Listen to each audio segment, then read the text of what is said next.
Hello and welcome again to another episode of Ask the History Buff. I'm Lynette, your curious Canadian history buff. I am not a degreed historian with letters behind my name, but I've researched more of our Canadian history than most people have. You see, I'm always discovering new and interesting things and new and interesting information about Canada, which excites me. And that's why I call myself the curious Canadian history buff. Whenever I read something about Canadian history that I do not understand, I Google people's names and events surrounding them, and I try to understand what their impact has been on society. I follow rabbit trails just to see if I can understand what made the influencer tick, what influenced his or her life, and why he or she did what he or she did, and what events allowed them to have an impact. Hopefully, you will be inspired to research something that you hear on Ask the History Buff. In fact, Christian listeners are encouraged to become Bereans by researching the information themselves. And if you find information that will inform, educate, and inspire other listeners, just send your nugget into info@christianrootscanada.org. And if you have any questions about any aspect of our history or questions based on what you have heard on Ask the History Buff, then send in your questions to info@christianrootscanada.org. If we don't know the answer, we will either send you a link to a trusted source of information or we will research it ourselves and let you know. But just remember that we will always be looking for the influencers, their influence, and the lasting effect of their influence on Canada.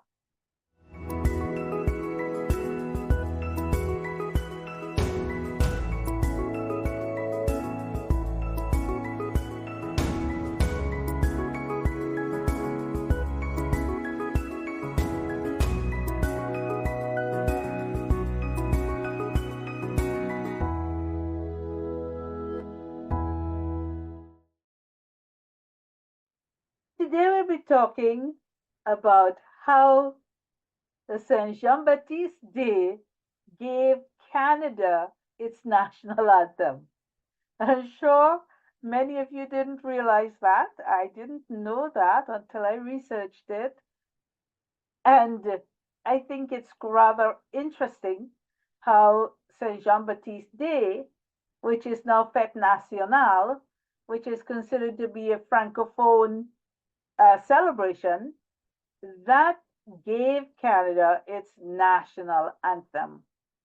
You see, out of the protest and animosity of the French speakers versus English speakers, all Canadians, all Canadians have benefited from Saint Jean Baptiste Day or Saint Jean Baptiste Society because of our national anthem. So here's the scoop on the national anthem. Remember, in the early 1800s, discontent with the political system in Quebec was already fueling animosity towards the ruling English class. However, this was far from being a universal sentiment in Quebec. In 1829, there was an attempt to write an anthem which was pro British rule, and anti-republicanism and anti-annexation. The poem by Isidore Bedard was put to music by Theodore Moult. It experienced a very short-lived success. The lyrics began Sol Canadien, terre chérie, Canadian soil, cherished land. So that was in 1829. In March 1834, 75 years after Britain's conquest of Quebec, Saint Jean-Baptiste Society was formed as the central organizing principle for a movement which became the us against them, British against French. In 1837-38, the English-French conflict resulted in the Lower Canada Rebellion in Quebec. The organizers of the rebellion, Cartier, Duvernay, Papineau, and others, they were exiled in the US for 4 years until 1842. They returned in 1842, and on June 9, 1843, at Duvernay's instigation, the Association Saint Jean-Baptiste of Montreal was established. They held the very first Saint Jean-Baptiste parade in Montreal on June 24, 1843. Initially, the celebration was a very Catholic celebration with a banquet, a mass, and distribution of bread, and a parade. 37 years later, in 1880, the National Convention of French Canadians was slated for June 23rd to 25th in Quebec City during the Saint Jean-Baptiste Day celebrations. In March, one of the organizers, Monsieur Ernest Gagnon, encouraged his friends, Sir Adolphe Basile Routier, a poet and a lawyer, and Calixa Lavallee, a renowned musician, to compose a national song which was to be showcased at the banquet. Calixa Lavallee was born near Montreal, Quebec in 1842. He was a popular pianist. He was a composer and a music teacher. With the help of Lieutenant Governor Robitaille, Routier and Lavallee were formally commissioned to compose the national song. It was finally performed at the end of a banquet organized by the Congress of the Saint Jean-Baptiste Society. It was such a crowd favorite that it quickly became popular in French Canada.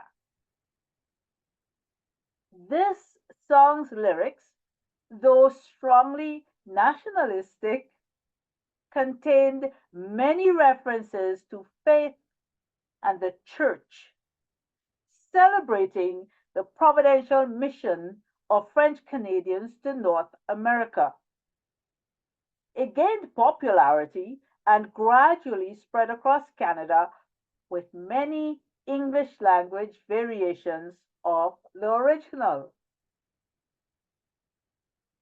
And using Google Translate, this is the translation of the original song. O Canada, land of our ancestors, your forehead is surrounded with glorious florets. Because your arm can hold the sword, he can carry the cross. Your story is an epic, most brilliant exploits, and your value soaked faith will protect our homes and our rights, will protect our homes and our rights. Under the eye of God, near the giant river, the Canadian grows up hoping. He is of a proud race. Blessed was his cradle. The sky marked his career in this new world, always guided by his flag, or always guided by his light. He will keep the honor of his flag. He will keep the honor of his flag. Of his patron, precursor of the true God, he wears the halo of fire on his forehead. Enemy of tyranny, but full of loyalty, he wants to keep in harmony his proud freedom. And by the effort of his genius, on our soil sits the truth. On our soil sits the truth. Sacred love of the throne and the altar. Fill our hearts with your immortal breath. Among foreign races, our guide is the law. Let us know how to be a people of brothers under the yoke of faith. And let's repeat, like our fathers, the victorious cry for Christ and the King. The victorious cry for Christ and the King. Now, as far as I know, that's the original anthem written for the Saint Jean-Baptiste Day celebration by Robitaille and Lavallée, and by Routhier and Lavallée, I'm sorry. And those who are native Quebecers can translate the original anthem written for the Saint Jean-Baptiste Day celebration. But this is what I have. If I am wrong, please send in some information if you have researched it. And if you haven't, then research it and let us know. So how did we get from that chant national to O Canada? Well, that was in what did I tell you? In 1880, right? So that was in 1880. In 1901, a group of school children sang O Canada for the visiting Duke and Duchess of Cornwall, who became King George V and Queen Mary. It appears that this was the first time the song was performed outside of Quebec. So that's 1901. So 1800, 1901, 1906 now, a company in Toronto, Whaley and Royce, published the music with the first English translation by Thomas Bedford Richardson. In 1908, it was performed for Quebec City's 300th anniversary celebrations. It became standard procedure to sing it in French Catholic schools at official ceremonies. And it was closely associated with Francophone Quebec. In fact, also in 1908 in English Canada, the magazine Collier's Weekly held a competition to write new English lyrics for O Canada. The prevailing thought was, Why not have an English version of what had become a patriotic version of this French Canadian song? After all, it had already been sung for 28 years. So in 1908, a Montreal lawyer, judge, and poet, Robert Stanley Weir, wrote an English version of the Chant National that gained popular support and a lot of traction. He was born in Hamilton but moved to Montreal in his youth, where he studied law at McGill University.